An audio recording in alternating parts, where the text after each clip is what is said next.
Good afternoon.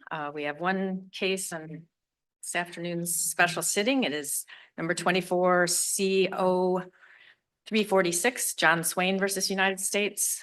Mr. Cohn, whenever you're ready. Thank you, Judge. May it please the court.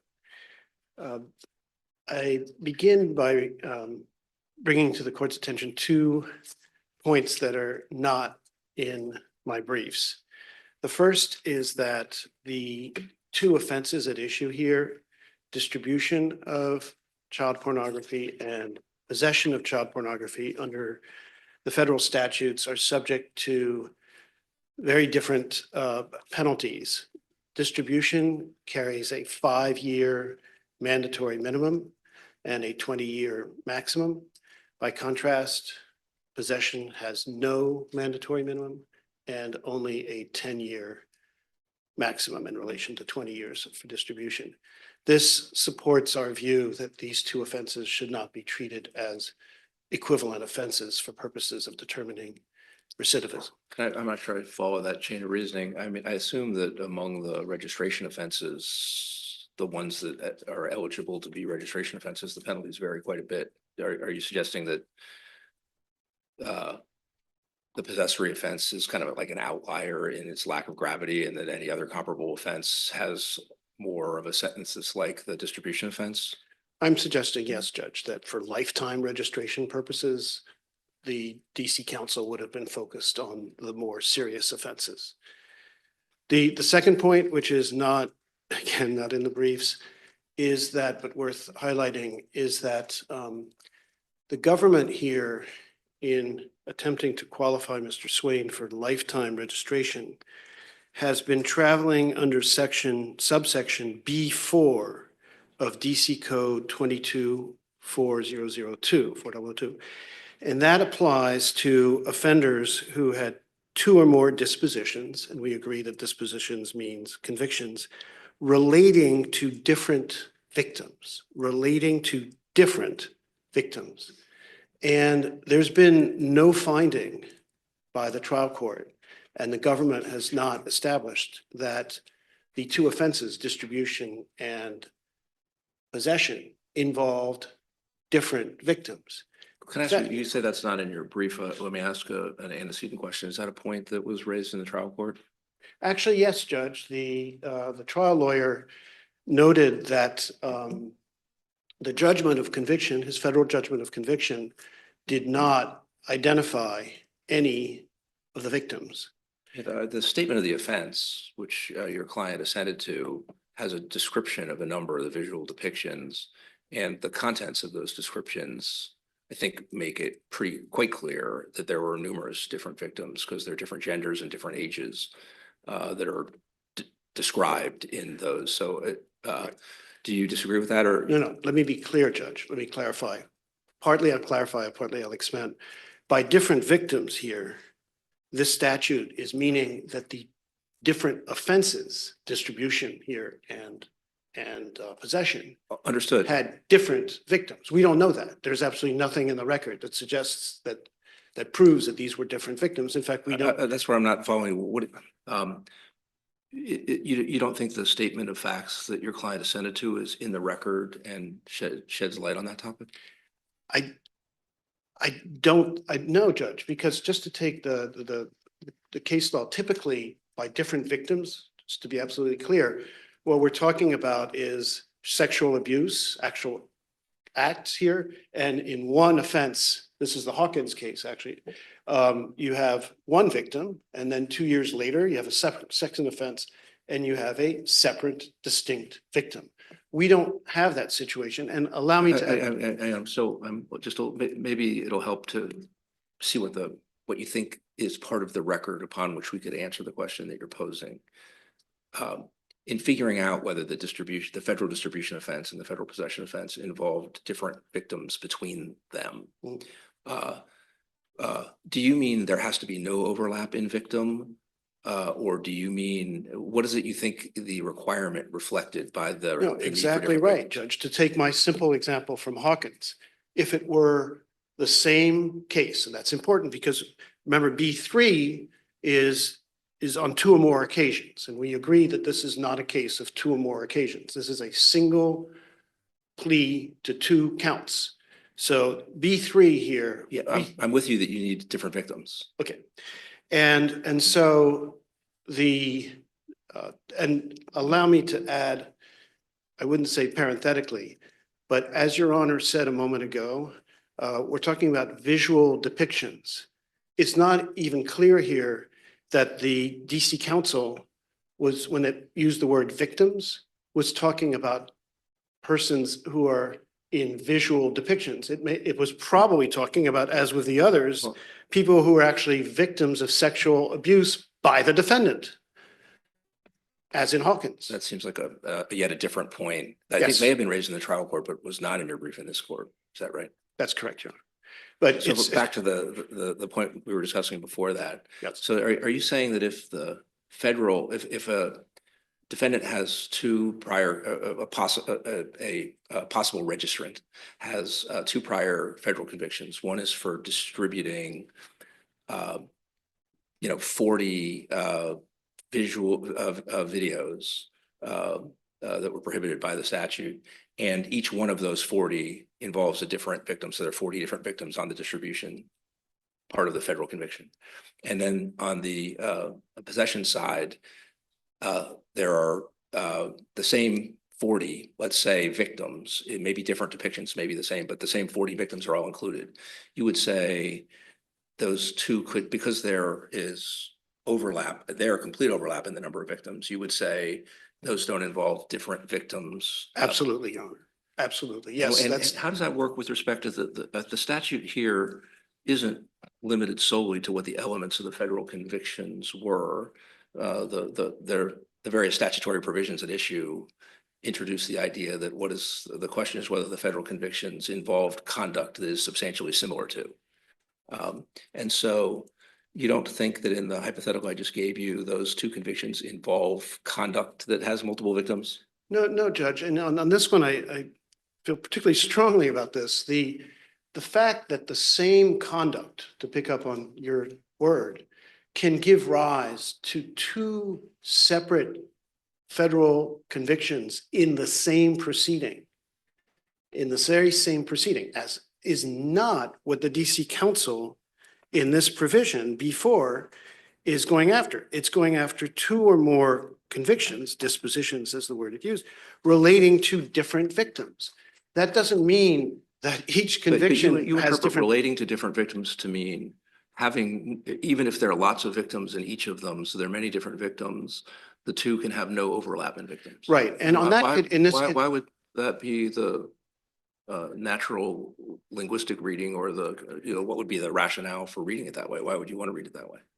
Judge, I believe the government in this case agrees with me on this. In the trial court, it took the position that multiple victims suffices, but in this court, it hasn't pressed that point. It recognizes that you need two or more offenses involving each offense involving different victims. Or relating to different victims is the statutory line. That's right.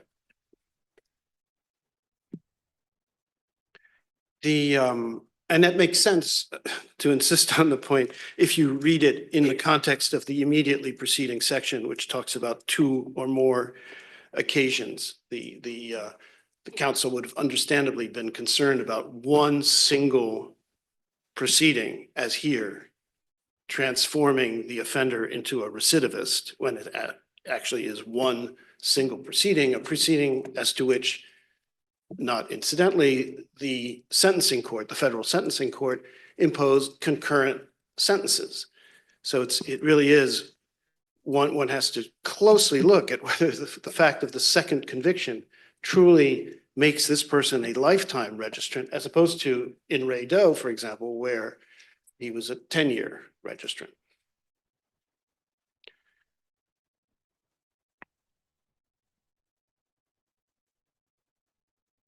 To my mind, the strength of the appellant's argument here is that when one looks at the offenses that qualify a person for lifetime registration, And let me state the obvious, lifetime registration is a long time. It can't have a longer registration. The offenses are things like rape, murder in the course of sexual abuse, kidnapping. I mean, these are very serious offenses. So prostitution involving a minor. Right. Well, prostitution, again, that would be a, I don't know what I was looking to see what the penalty is for prostitution and pandering. but again, sorry, Joe, I'm trying to make sure I have the statute in front of me. Sodomy. The statute, carnal knowledge. I'm not finding prostitution here, but as for lifetime, for the definition of a lifetime registration, I'm not seeing that actually, Judge. I'm at 22-4001-6, which is lifetime registration offense means, and then A, How was it C? C, murder or manslaughter. No, I don't think so. C was any of the following offenses where the victim is a minor, and then there's a lot of offenses that end up with prostitution and pandering.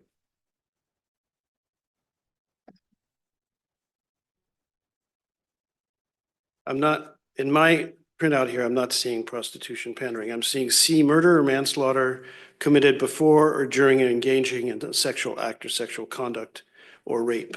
That's what I'm seeing. Oh, you're right. I'm in 8, but Okay, but Eight, that's a but- registration offense. That's not a Understood, but- lifetime. So understood. what I'm But trying- the statute then converts those into Yes, Your Honor. Right. registration offenses. And maybe I was unclear. What I was trying to say is, as we consider what second offense is going to qualify Mr. Swain for lifetime registration, let's take a look at what lifetime registration offenses are. And Independent of the involvement of a minor that statutorily converts registration offenses, some of them into lifetime registration offenses. Is that? yes, that's and your I think thought? it helps. But even now, if we turn to, I think it's helpful to look at what typically a lifetime registrant would be, what kind of offenses. And now the question is, does this second offense involving perhaps the very same victims, does this second offense of possession, of mere possession, I would say, which is not a very active sexual act, does this convert Mr. Swain into the kind of lifetime registration offender that is described in 6A through E? And I say not. Those are clearly egregious offenses. And I think it's helpful to take a look at the offense of possession in the context of the really serious offenses that qualify one for lifetime registration. And if one looks past that and say, okay, well, he's a recidivist. Is he a recidivist? We're talking about a single proceeding here involving a single factual proffer. Does the conduct that underlies the second conviction truly qualify Mr. Swain as a recidivist? Or is this just the law coming down and saying, well, technically here, you committed 2 federal offenses? And it isn't just me who's wary of transforming a possession offense into a very serious lifetime registration offense. The DC Council narrowed the definition of possession from the federal statute, from knowing possession to, in DC, accessing the conduct. So the DC Council was also concerned about making sure that this offense was narrow and captured egregious offenders. What do you think accessing means in that statute?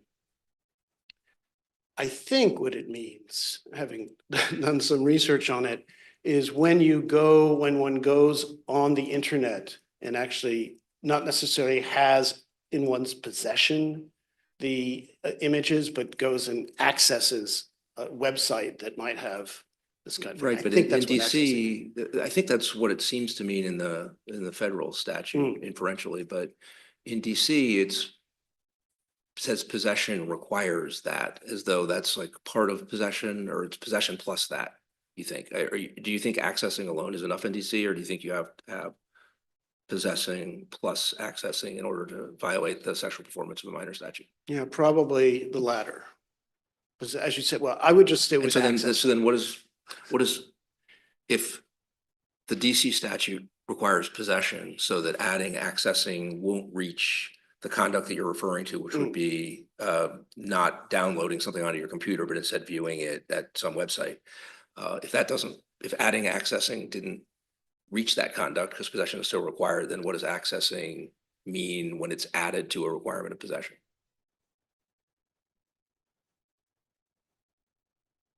I see that my time is up. Maybe I should pause, and that's a good question, Judge. Can I ask this might be a similar question, but do you think accessing has a different meaning in each statute?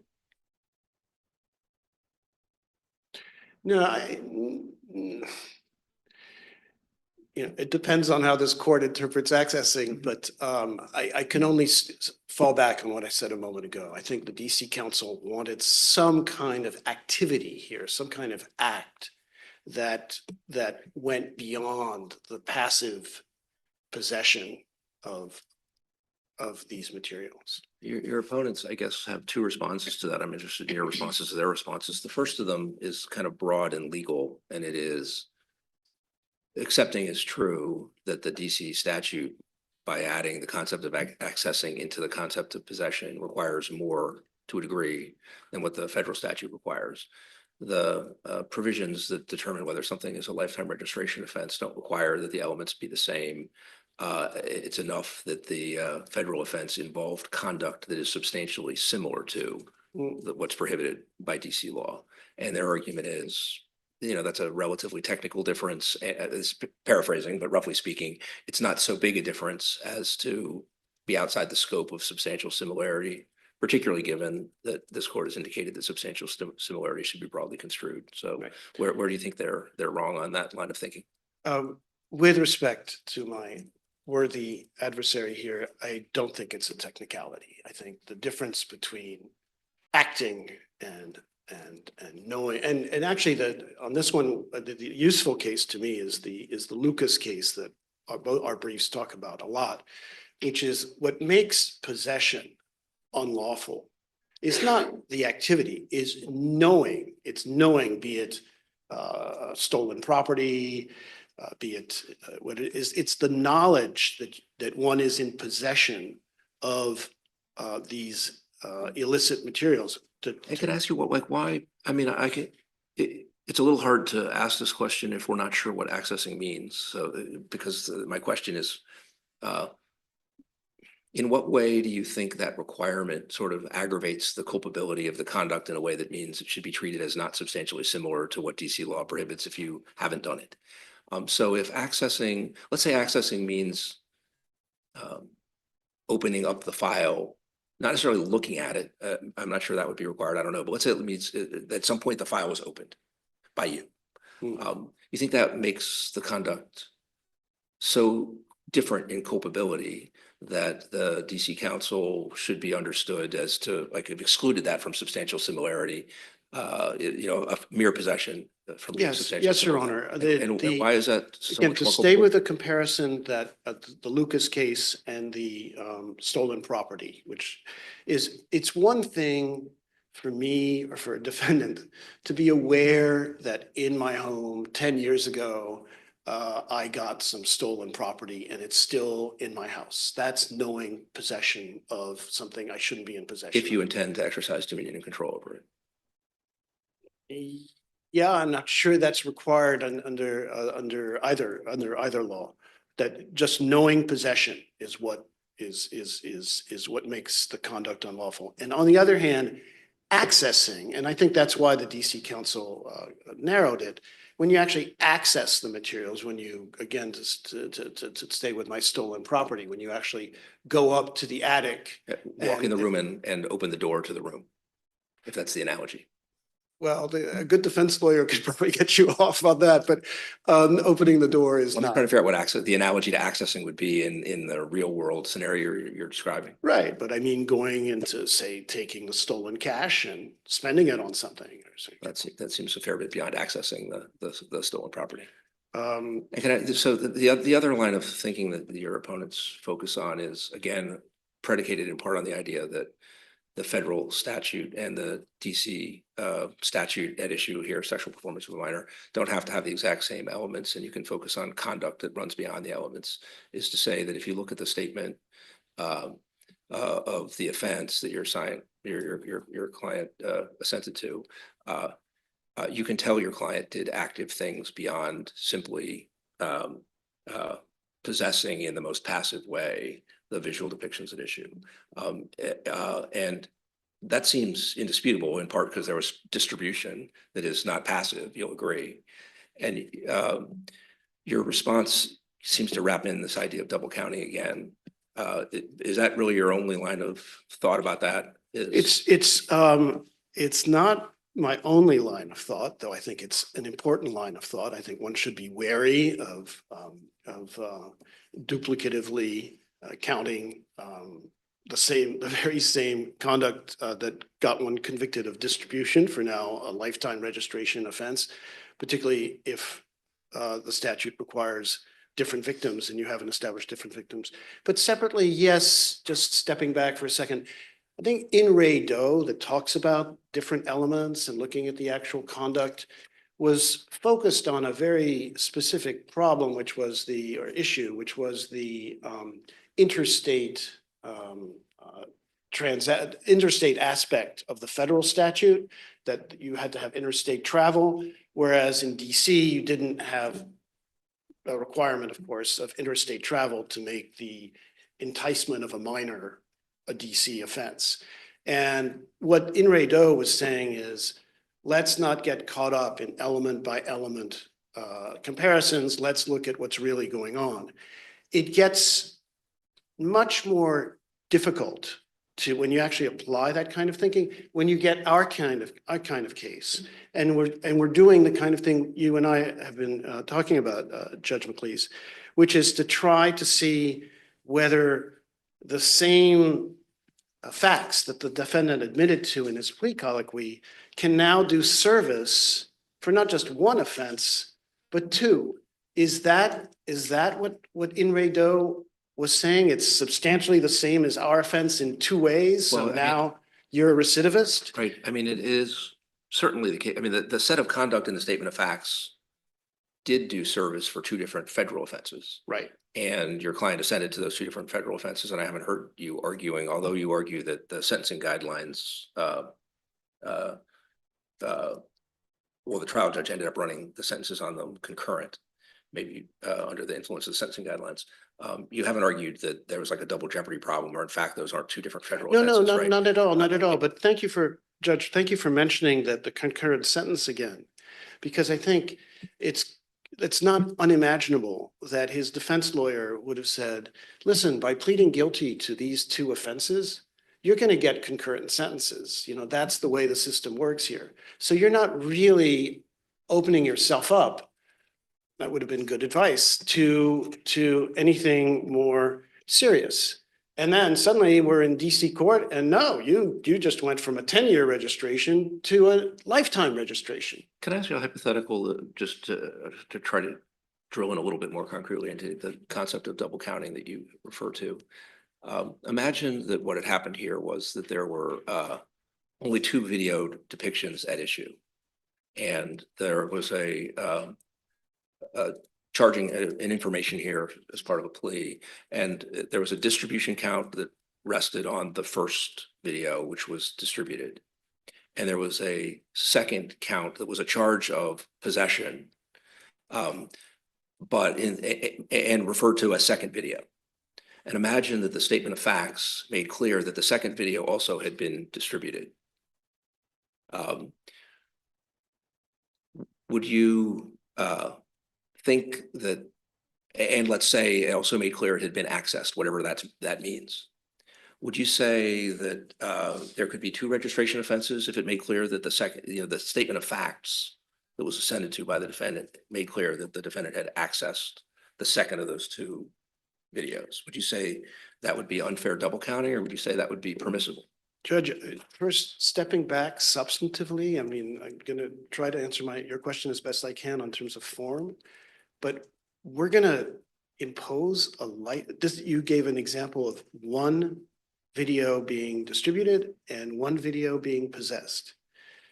And access. If I understood, and access. And access to And court, statement of access, and facts, whatever that so means. now, because this person had one video that counted for two separate convictions. No, there are two He's a different videos. lifetime registrant? I'm referring to two different videos.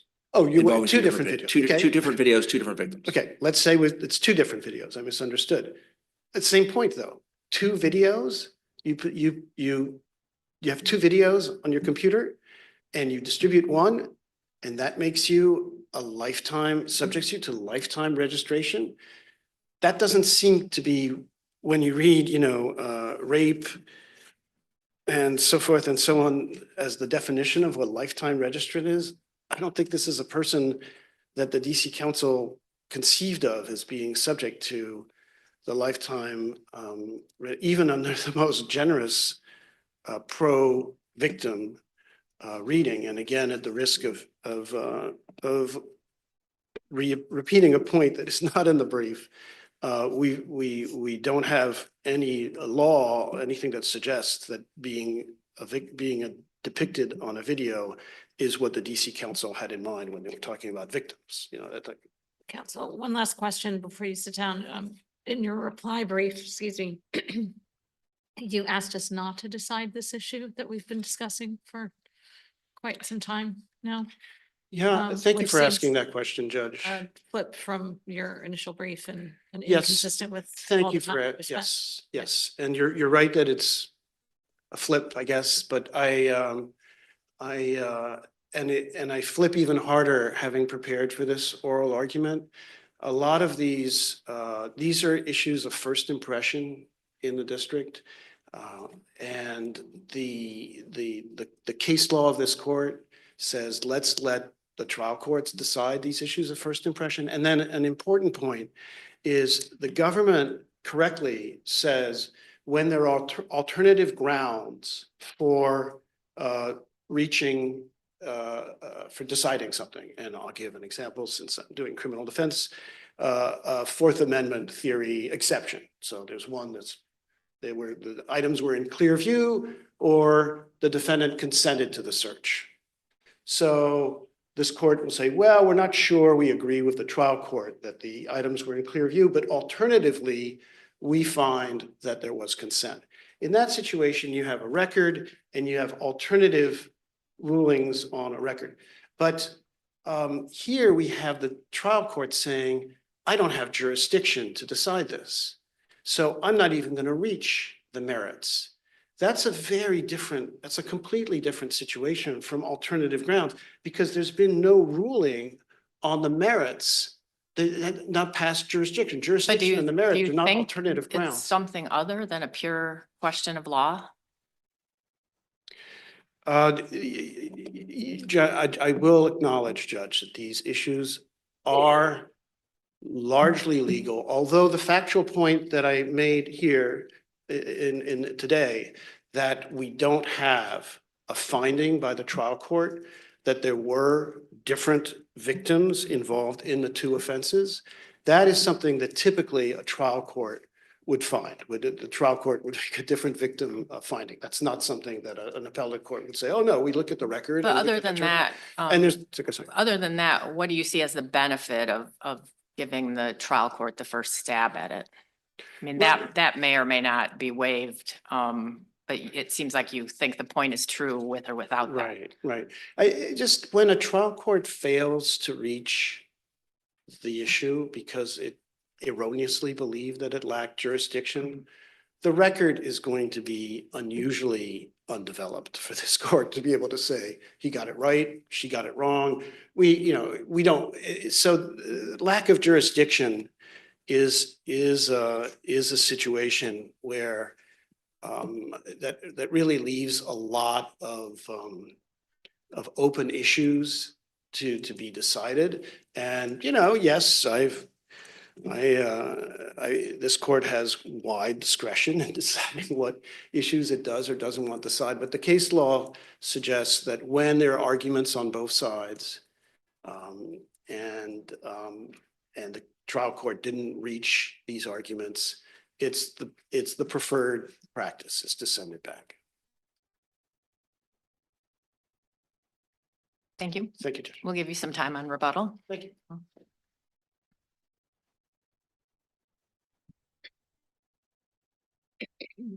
Good afternoon, and may it please the court. Timothy Cahill for the United States.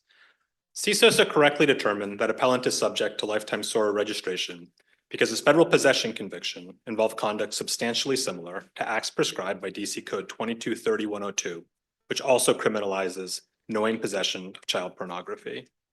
I'd like to start by addressing an argument raised for the first time here at oral argument, which was the interpretation of DC Code 4002B4. And specifically the meaning of different victims in that provision. I want to start by emphasizing that interpretive question was not raised in any form below. The argument below raised with respect to this provision was an argument that the government had not established that there were multiple victims. There was nothing raised below about different victims. So even if the court had reached the merits, there's no reason to believe there would have been a finding on that issue because it simply wasn't raised. Secondly, I would submit that based upon both the context of the wording in this provision, and I would also point to the regulations enacting SORA, 28 CFR 811 Appendix A. I think both strongly indicate that the reason the meaning of different victims here is to distinguish between subsection 3, which is what the regulations call the recidivism provision, where there are multiple trials and multiple proceedings involving the same victim, or subsection 4, where there is a single trial or proceeding involving multiple victims.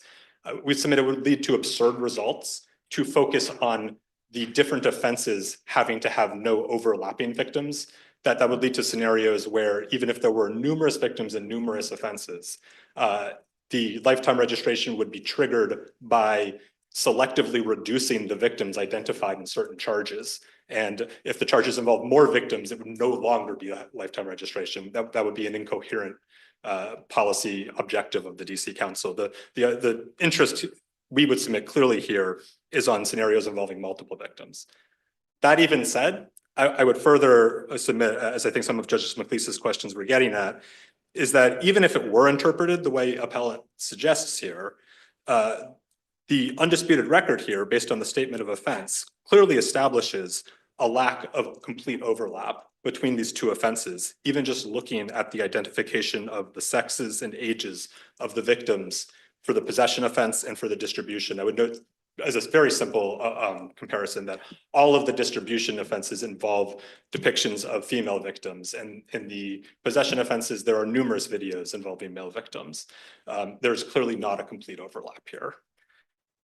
I would also like to address this question of the DC Code's use of the word access in defining the term possession.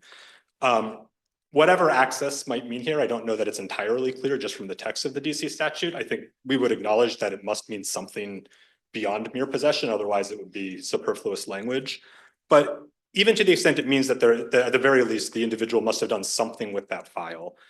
The broadness of the substantial similarity test, as this court defined it in Doe, would not preclude substantial similarity in that case. And I would emphasize that in Doe, the provisions at issue there, the laws at issue there, were far more distinct than any difference from access here. And in fact, it was the interstate commerce element was not, or sorry, the interstate travel element was not the key component of the appellant's argument in Doe.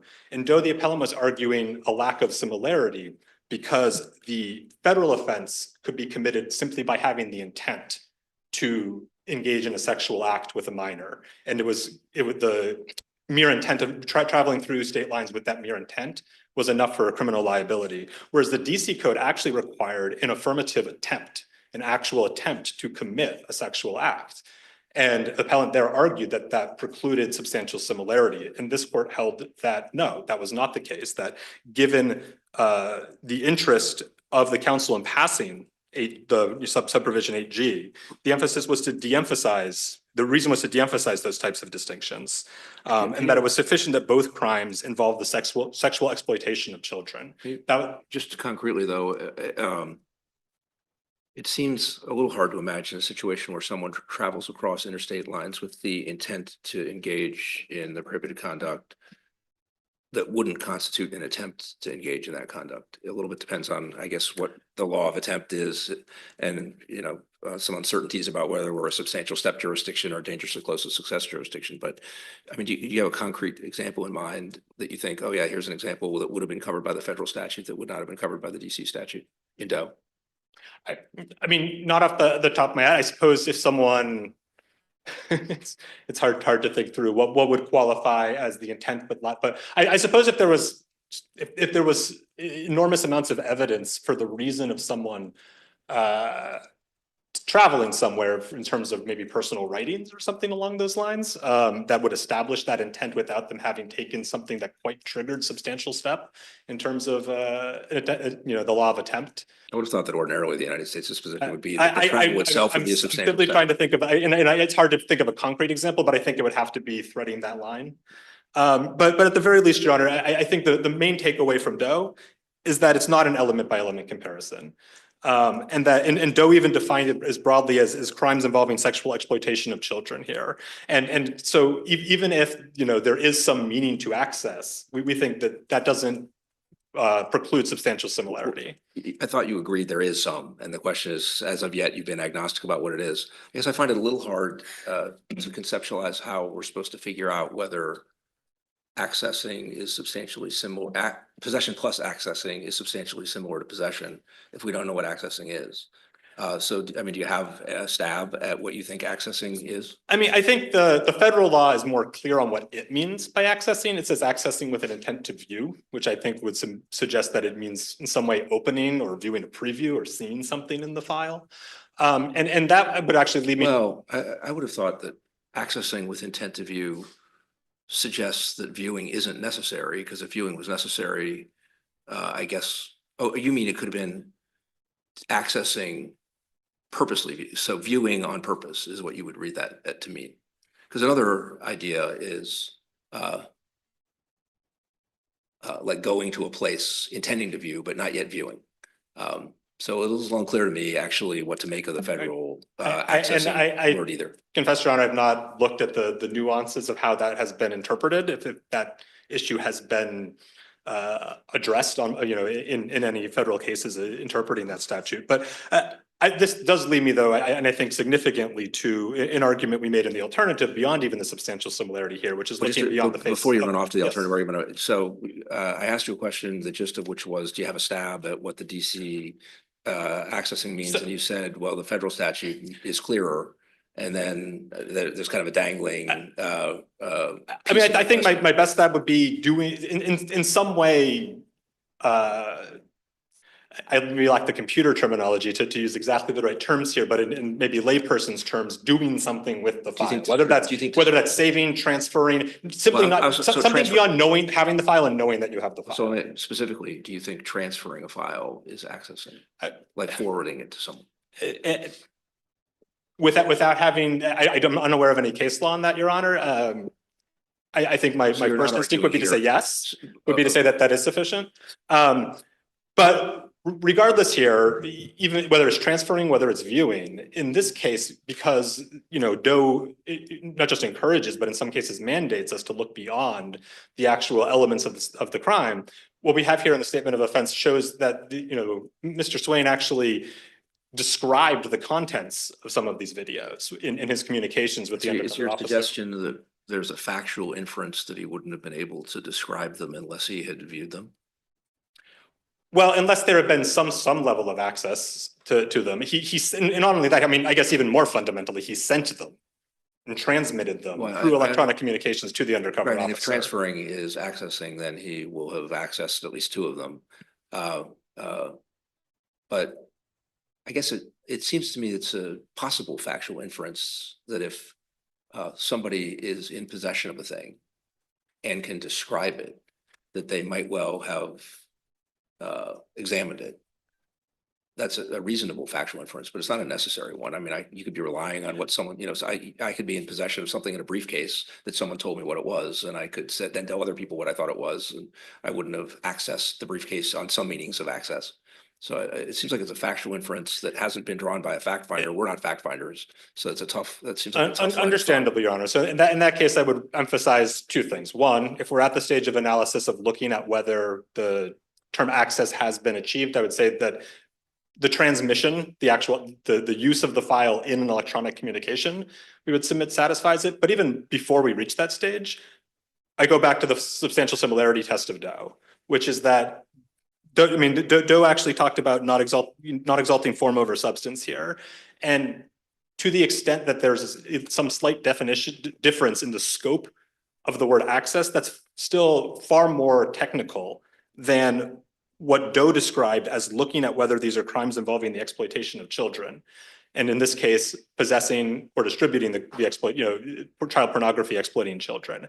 Doe looked at a much broader concept of substantial similarity than we would submit would be satisfied by just simply noting that there's some additional component to possession in the DC law as compared with the federal law.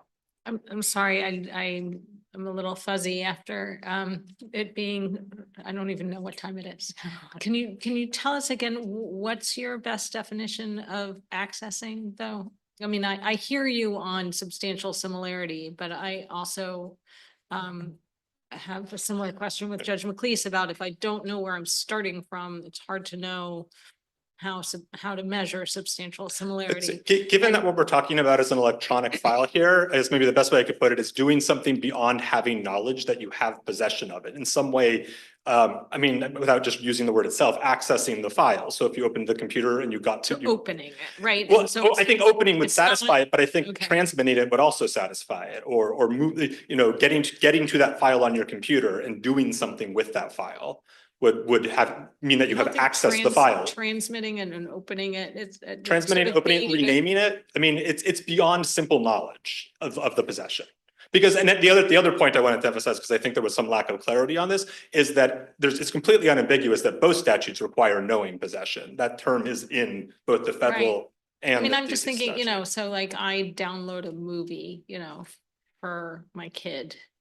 And so I've paid for it. I possess it now.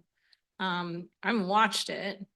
I have a general idea of what the movie is. And I, somehow give her access to it. I've accessed it because I transmitted it to her. I mean, I don't know. Is that? I think to the extent that that goes beyond the fact that you possessed it. I mean, to knowing possession might happen if someone already just emailed it to you and now it's in your inbox. But if you've actually saved it somewhere, if you've moved it somewhere, if you've done something with it, I would submit that satisfies the term access. But Rented it on but Prime that Video can't quite for be 24 hours, but Sorry. yeah. I can't quite be right that anything I did with it. What if I destroyed it? I think destroying it would require accessing it. It would be hard to destroy something you didn't have access to. Well, having access to a thing and accessing it may not be the same. That's part of what we're trying to figure out. Well, I mean, I think not to just go in a circle then, Your Honor, I think it would be difficult to destroy something without accessing the thing that you're destroying in some way. It would again go beyond mere knowledge. But I also want to take so much seem intuitive to me, but it would still go beyond mere knowledge that you possess it. That's true, but it isn't very intuitive to me that the word accessing means anything active that you do to it beyond the simple possession of it. I'm not sure where that would be coming from. It doesn't seem like accessing it seems like you're somehow you're going beyond possessing it, or at least maybe differently, but you're getting close to it. You are maybe seeing it depending on which, possible meaning you give to it. So like doing anything, no matter what it is, doesn't seem to me very plausible as a definition of accessing. I mean, I guess I respectfully disagree, Your Honor, that beyond having knowledge of something, if you've in some way manipulated, moved, or done something with that thing, I think that would to my mind, would meet the common definition of accessing the thing. But to take it even another step back, I understand Your Honor's, I think there's been several questions about the difficulty of resolving this without having concretely defined access or having resolved that. I would submit that any of the possible definitions proposed either by myself or by any of Your Honors would not be such a distinct difference from how the federal law is defined, given the broadness of how Doe views substantial similarity, to prevent these statutes from being substantially similar. I would submit that none of the definitions proposed so far by any party or by any of Your Honors would make these statutes substantially dissimilar, given how broad Doe defines that test. Actually, I'm not sure anybody has yet proposed one. So except I guess maybe doing anything active to it beyond possession. Well, I think maybe to be more clear, any of the examples Your Honors have questioned, any of the concrete examples Your Honors have asked whether that would or would not fall between, even if it encompassed all of those examples, I would submit that does not bring us outside of substantial similarity, given that Doe asked us to look for whether or not the crimes involve sexual exploitation of children, and whether or not they're the type of crime that SORA was meant to cover. The entire purpose of 8G was— Another way of putting your point would be, worst case scenario for the United States is that accessing means opening the file and actually viewing it. And your view would be, let's assume that's the worst possible reading. You still think substantial similarity would be established. I think that's a more elegant way of putting my point, Your Honor. Yes, I would agree with that. It does seem like it's, if it goes all the way to requiring actual viewing, that does seem, at least, arguably a significantly more culpable kind of conduct. So that gets again, the further to the narrower definitions of accessing you get, the more you start feeling like there might be a significant culpability issue at stake. So that's why it gets a little tricky. I want to emphasize here, though, Your Honor, that 8G uses the language would constitute, and then also uses the language substantially similar. So it doesn't need to actually constitute the offense. That's certainly true. I do see I am also out of time now. If there are no further questions, we would ask this court to affirm the judgment of the Superior Court. Thank you. Thank you. Mr. Cohn, we'll give you 3 minutes for rebuttal. Thank you, Judge. On this, my advice to the U.S. attorneys in this situation is, if you want your federal colleagues in a federal plea to subject this defendant, when he's pleading guilty to 2 offenses, to lifetime registration under DC law, get the defendant to admit that he accessed and saw the materials. As Judge McLeese said, that is significantly more culpable conduct than merely, as this current factual proffer recites, the police officer arrives at the residence and finds these materials on the computer, and one can infer, and the defendant admits, I'll have to check, that he knew these materials were on his computer. And so and I think that, let's step back. We're talking about lifetime registration. Is it asking too much to have that fact, that aspect of the offense be explicit in the plea proffer?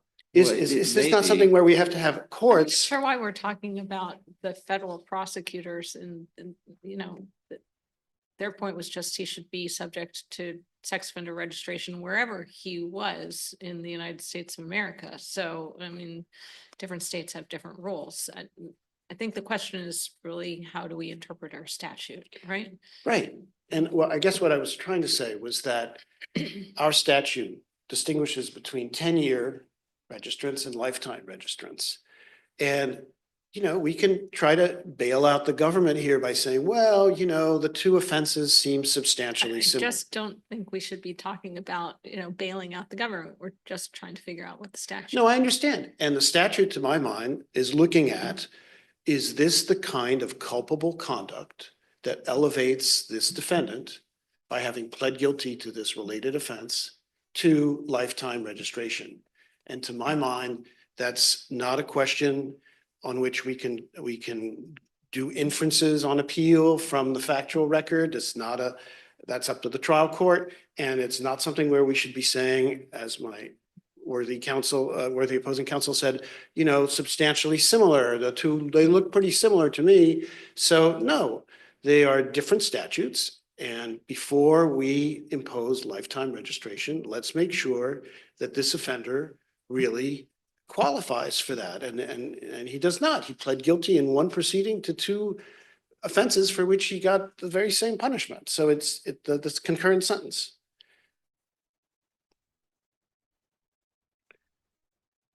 Not having any questions, my time being up. Thank you so much. And thank you, Your Honors. Thank you very much. Thanks to both parties for your briefs in this case and your arguments today. The case will be submitted.